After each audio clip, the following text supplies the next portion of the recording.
जय हिंद प्यारे दोस्तों। यदि आपको भी एनसीईआरटी के क्वेश्चंस करने में दिक्कत होती है, क्लासरूम प्रोग्राम में पढ़ाए जाने वाले सारे कंसेप्ट आपको हो जाते हैं, लेकिन वो कंसेप्टों में दिक्कत होती है जो हमने कभी पढ़े ही नहीं होते हैं, या कुछ नए क्वेश्चंस यदि हम नए सॉल्व कर रहे होते हैं तो उन क्वेश्चनों में भी हमको दिक्कत होती है।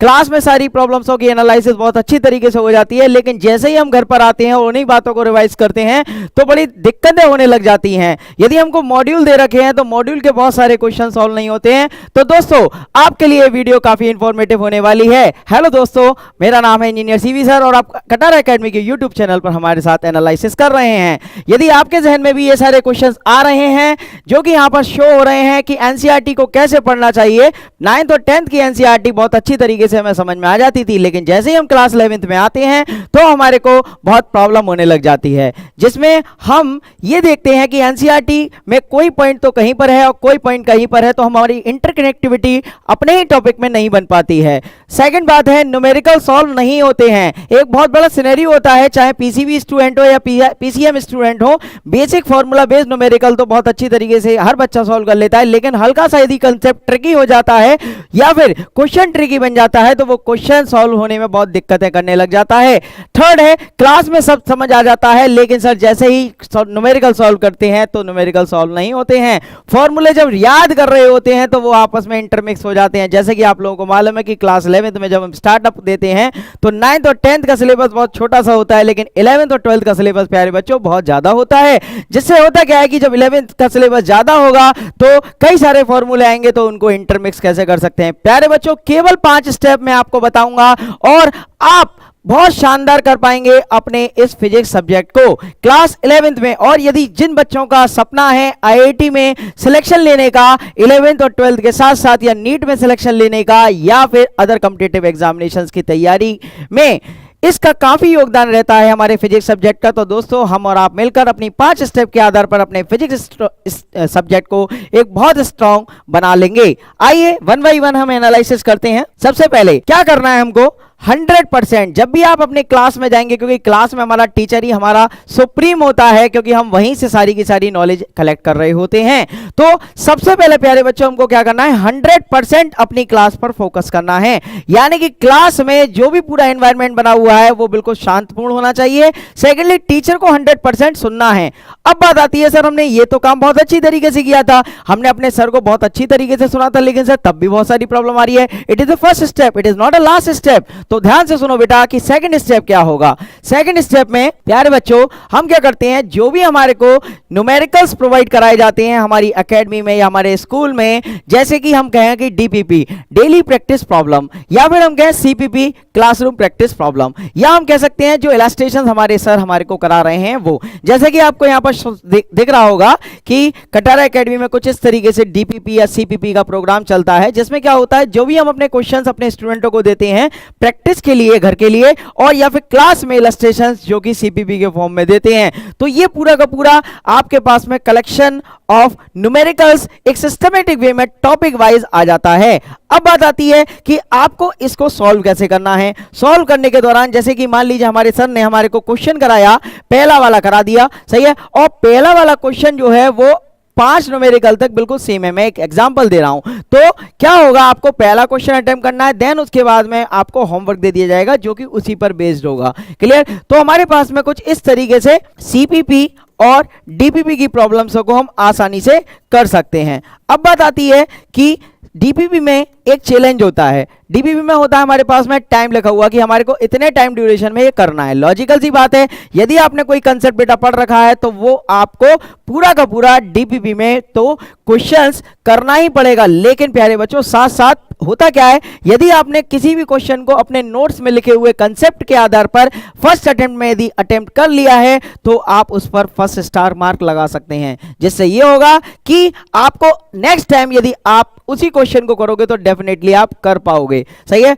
और सेकंड टाइम यदि आपको कोई क्वेश्चन काफी ट्रिकी लगा, काफी समय लग रहा है, तो आप उस पर डबल स्टार बनाएं। इससे फायदा क्या होगा, जब आप अपने अगली बार कभी टेस्ट होगा आपकी एकेडमी में या आपके स्कूल में, तो आप उन क्वेश्चनों पर ज्यादा फोकस कर पाओगे जिसमें आपका टाइम कंज्यूम ज्यादा हुआ है। उसका सिंपल सा साइकोलॉजी ये होता है बेटा कि जिस क्वेश्चन को सॉल्व करने में पहली बार में टाइम कंज्यूम कम होता है, नेक्स्ट टाइम भी संभावना उतनी ही रहती है टाइम कंज्यूमिंग होने की। और पहली बार में जो क्वेश्चन न्यूमेरिकल हमको बहुत मुश्किल से सॉल्व हो पा रहा है, उसकी संभावना हमारी भूलने की भी ज्यादा रहती है और देर में सॉल्व होने की नेक्स्ट टर्न पर भी हो पाती है। आई होप यहां तक की बात आपको बहुत अच्छी तरीके से समझ में आ गई होगी। अब बात यह आती है कि क्या मेरे को मॉड्यूल पहले सॉल्व करना चाहिए या फिर मुझे कोई साइड बुक लेकर उसका सॉल्यूशन करना चाहिए। बेसिकली क्या है बेटा, इसमें क्राइटेरिया ये होता है कि मॉड्यूल पहले देखना पड़ेगा आपका, जो आपकी एकेडमी में आपको प्रोवाइड होता है, कि वो टॉपिक वाइज है या फिर उसमें रैंडमनेस है। मतलब कोई भी क्वेश्चन कहीं पर भी लिखा हुआ है, तो उस केस में प्यारे बच्चों आपको क्या करना है, आपको बहुत सिंपल सा काम करना है। यदि टॉपिक वाइज है तो आपके लिए मॉड्यूल बेस्ड होगा, लेकिन यदि आपको अपना बिल्कुल बेसिक टू टॉप जाना है और आपका सपना है जेई मेंस एडवांस नीट निकालने का, तो मैं आपको बता दूं जेई मेंस और एडवांस के लिए तो एससी शर्मा मस्ट है आप लोगों के लिए। क्लियर, बेसिक स्ट्रेटजी आपकी बहुत अच्छी तरीके से फिजिक्स से इस बुक की मदद से क्लियर हो सकती है। लेकिन अब बात ये उठती है कि सर क्या एससी वर्मा सफिशिएंट है। मैंने ये तो नहीं बोला आपसे, मैंने कहा कि ये बेसिक बुक है, इसको तो करना आपके लिए आवश्यक है ही है, क्योंकि इसमें बहुत सारी ऐसी टर्मिनोलॉजीज हैं, बहुत सारे ऐसे कंसेप्ट्स हैं, फंडामेंटल्स हैं, जो कि आपको एक बहुत अच्छा प्लेटफॉर्म फिजिक्स में प्रोवाइड कर पाएंगे। सही है। सेकंड बात आती है, ये मार्केट में आसानी से अवेलेबल हो जाएगी। सही है, इसका वॉल्यूम 1 वॉल्यूम 2 आसानी से अवेलेबल हो जाता है। अब प्रश्न सेकंड उठता है बेटा कि सर मेरे पास तो केवल मॉड्यूल ही है, तो यदि मॉड्यूल टॉपिक वाइज है तो आप उसके भी क्वेश्चन बहुत आसानी से अटेम्प्ट कर सकते हैं। But strategy of solving the modules questions is what, so that's why we are going towards the solution of the modules question. Clear, जैसे ये हमारा मॉड्यूल दिख रहा है, सिमिलरली आपको भी ऐसे ही आपकी एकेडमी में मॉड्यूल प्रोवाइड किया होगा। अब बात आती है कि इस मॉड्यूल में क्या करना है, आपको कैसे इसका सॉल्यूशन करना है, pattern of the solution of the modules question क्या है। जैसे मान लीजिए कि जैसे मैंने आपको डीपीपी में बताया, सिमिलरली यहां पर भी वही फंडामेंटल आपको यूज करना है कि इसमें छोटे छोटे क्राइटेरिया हैं। जैसे मान लीजिए आपने कोई क्वेश्चन सॉल्व किया, ये आपको बेसिकली होमवर्क ही मिलता है, क्योंकि इलस्ट्रेशन जब क्लास में कराएंगे टीचर या सीपीपी क्लासरूम प्रैक्टिस प्रॉब्लम कराएंगे, देन उसके बाद में आपको मॉड्यूल का होमवर्क दिया जाता है। तो उसमें क्या होगा, फर्स्ट टाइम आपने जो भी मॉड्यूल का क्वेश्चन सॉल्व किया है, मॉड्यूल का क्वेश्चन जो भी सॉल्व किया है फर्स्ट टाइम आप पे बहुत इजीली हो गया। कैसे हो गया बेटा, इजीली हो गया। तो उससे डरने की कोई जरूरत नहीं है, क्योंकि जो फर्स्ट अटेम्प्ट में हो जाता है वो हर बार होगा, हर बार होगा। पहली बात। दूसरी बात आती है कि कोई क्वेश्चन ऐसा है जो थोड़ा सा हमारे को फॉर्मूले देखने की जरूरत पड़ रही है, हमारे को अपने नोट्सों को पलटने की जरूरत पड़ रही है, कंसेप्टों को बार बार देखने की जरूरत पड़ रही है, तो उस केस में आपको क्या करना है, उस केस में आपको उस पर क्या करना है, एक स्टार मार्क लगा देना है। देन उसके बाद में यदि बहुत ही ज्यादा टेढ़ा मेढ़ा क्वेश्चन है जो आप पर सॉल्व ही नहीं हुआ, जो आपको आपके टीचर की मदद से सॉल्व करने का मौका मिल रहा है, तो उस पर डबल स्टार मार्क लगा दें। अब बात इसकी क्या इंपॉर्टेंस है, इसकी इंपॉर्टेंस सिंपल सी है। जैसे मान लीजिए आपका कोई वीकली या मंथली टेस्ट होने जा रहा है और आप उसका रिवीजन करने जा रहे हैं, तो रिवीजन में आपके लिए ये बहुत ज्यादा मददगार साबित होगा।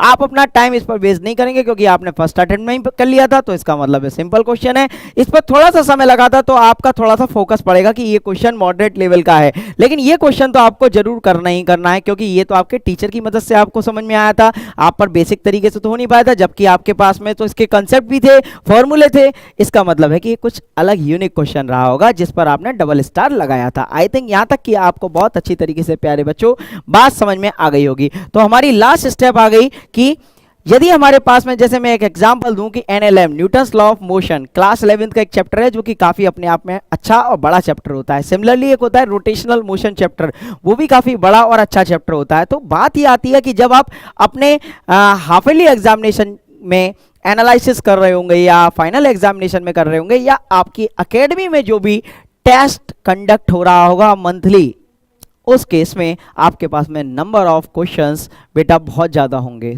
और उस वक्त आपके पास में कंसेप्ट्स भी बहुत सारे होंगे, और कंसेप्ट और नंबर ऑफ क्वेश्चन इतने ज़्यादा होंगे और हर सब्जेक्ट में होंगे। तो उस केस में आपको क्या करना पड़ेगा, एक स्मार्ट स्ट्रेटजी फॉलो करनी पड़ेगी। बात आती है make the short note. Make the short note का क्राइटेरिया क्या होता है, बहुत सिंपल है। आप क्या करें, आप बहुत सिंपल सी एक स्ट्रेटजी बनाएं, आप A3 साइज का कोई पेपर ले लें। क्लियर? A3 साइज का पेपर आप जानते हैं, A4 साइज का तो पता है ना, फोटोस्टेट पेपर, ये A3 साइज का पेपर हो जाएगा जिसमें 2 A4 साइज के पेपर होते हैं। क्लियर? एक पूरा का पूरा आपने पेपर यूज कर लिया। क्लियर? अब उस पेपर पे क्या करोगे, उस पेपर पे बेटा बहुत सिंपल सा काम आपको ये करना है, देखो और देखना कि इन स्ट्रेटजी की मदद से आपके पास में क्या यूनिक बातें इकट्ठी होंगी यदि आप फॉलो करेंगे तो।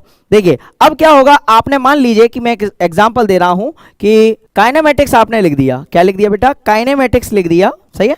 अब काइनेमेटिक्स जब आपने इस पर लिखा तो काइनेमेटिक्स के कई सारे आपने इस पर फॉर्मूले लिखना शुरू कर दिए, बहुत छोटे छोटे, ज़्यादा नहीं। आपको वो सारी चीज़ें इस पर लिखनी हैं जो आप भूल जाते हैं। पूरे नोट्स नहीं उतारने हैं, कोई क्वेश्चन नहीं उतारने हैं, सारे फॉर्मूलों को इसमें जगह देनी है। कोई इंपॉर्टेंट ट्रिक लिखाई है वो जगह देनी है। कोई कंसेप्ट आपसे रिविजन के दौरान भूलने की संभावना है कि यार ये टफ सा है, ये याद नहीं हो रहा है, उसको भी अपने इस शॉर्ट नोट्स में जगह देनी है। और कोई इंपॉर्टेंट रिजल्ट है आपके पास में जो कि किसी क्वेश्चन को सॉल्व करने के बाद में आया है और आपके सर ने कह दिया है कि बेटा ये रिजल्ट काफी ज्यादा यूज होता है, जैसे गैलीलियो नंबर, गैलीलियो की एक एनालिसिस थी, S1 S2 S3 आपको पता होगा, 1:3:5 आता है, बहुत स्टैंडर्ड रिजल्ट है। ऐसे कई सारे, मैं तो एक आपको इसी बेसिक कंसेप्ट के आधार पर बता रहा हूं कि कुछ इसी तरीके के बहुत सारे रिजल्ट्स होते हैं यार, जो कि हम 11th क्लास में देखते हैं और वहां पर हमारे को थोड़ा सा क्या होने लग जाता है, फेयरनेस होने लग जाती है। और मैं आपको बता दूं प्यारे बच्चों, यदि आप इन 5 स्टेपों को यदि बहुत अच्छी तरीके से सिस्टमेटिक वे में करेंगे, अपने घर पर अपने क्लासरूम में जाएंगे, बहुत अच्छी तरीके से फोकस करेंगे, देन आपको जो इलस्ट्रेशन दिए जा रहे हैं, डीपीपी दी जा रही है, सीपीपी दी जा रही है, उसे बहुत अच्छी तरीके से करेंगे। उसमें criteria of marking of the question मैंने आपको बता दिया है प्यारे बच्चों। उसके बाद में आपको क्या करना है, रिवाइज करना है अपने टॉपिक्स को, अपने नोट्स को। देन उसके बाद में आपको क्वेश्चन सॉल्व करने हैं किसी भी साइड बुक का यूज करते हुए जिसमें टॉपिक वाइज हो, जैसे एससी वर्मा बेसिक है। क्लियर? सिमिलरली उसके बाद में आपको अपने मॉड्यूल के क्वेश्चन करने हैं। देखिए मॉड्यूल के क्वेश्चन का एक और इंपॉर्टेंट क्राइटेरिया मैं आपको बता दूं कि मॉड्यूल में क्वेश्चन बहुत सारे डिफिकल्ट और सिंपल भी होते हैं। तो मॉड्यूल में जितने भी सिंपल क्वेश्चन होते हैं वो तो आपको बहुत अच्छे लगते हैं, लेकिन जैसे ही डिफिकल्ट क्वेश्चन की तरफ हम जाते हैं तो फिर हमको लगने लग जाता है यार ये मॉड्यूल डिफिकल्ट है। बच्चा मॉड्यूल डिफिकल्ट नहीं बनाया गया है, मॉड्यूल डिफिकल्ट हमारी सोच से हो रहा है। यदि हमारे फंडामेंटल बहुत अच्छी तरीके से क्लियर होंगे, बहुत अच्छी तरीके से हम कर रहे होंगे, तो हमारे को हर क्वेश्चन में बहुत आसानी फील होगी। हाँ ये हो सकता है कि ऊपर नीचे चीजें हों, ये मैं मान सकता हूं, थोड़ा सा इम्बैलेंस हो सकता है, बट ऐसा नहीं है कि मॉड्यूल बहुत हार्ड बनाया गया है। भाई मॉड्यूल आप लोगों को सॉल्व करने के लिए बनाया गया है, मतलब आपकी हेल्प के लिए है। बट बच्चा क्या करता है, बस केवल और केवल थ्योरी पढ़ता रहता है, मॉड्यूल के क्वेश्चन नहीं करता है। तो प्यारे दोस्तों, आप लोगों को कोई भी यदि किसी प्रकार की कोई दिक्कत होती है इन केस ऑफ फिजिक्स, तो आप इस कमेंट बॉक्स में अपनी इंफॉर्मेशन सेंड करें, हम एनालिसिस करेंगे। इस आपका जो भी डाउट होगा उस पर हम देखेंगे कि कौन सी एनालिसिस आपके लिए बेहतर होगी, कराई जानी चाहिए। यदि आपको किसी प्रकार की कोई भी दिक्कत है तो आप कटर एकेडमी के इस यूट्यूब चैनल से अपने आप को परमानेंट कनेक्ट कर सकते हैं, क्योंकि ये आपके 11th स्टैंडर्ड और 12th स्टैंडर्ड जेईई नीट के लिए काफ़ी ज़्यादा इंफॉर्मेटिव चैनल है बच्चों। और यदि कोई भी दिक्कत होती है तो आप हमारी हेल्पलाइन नंबर्स पर भी कनेक्ट हो सकते हैं, जिसका कॉन्टैक्ट नंबर 827 लिख सकते हैं प्यारे बच्चों, 82799 3 बार 9 है, 6714 है। तो आई थिंक मेरी बात बहुत प्यारे बच्चों को अच्छी तरीके से समझ में आ गई होगी। तो प्यारे बच्चों, हम इसी तरीके की एनालिसिस के संग नेक्स्ट टर्न पर मिलेंगे। Thank you all of you. जय हिंद।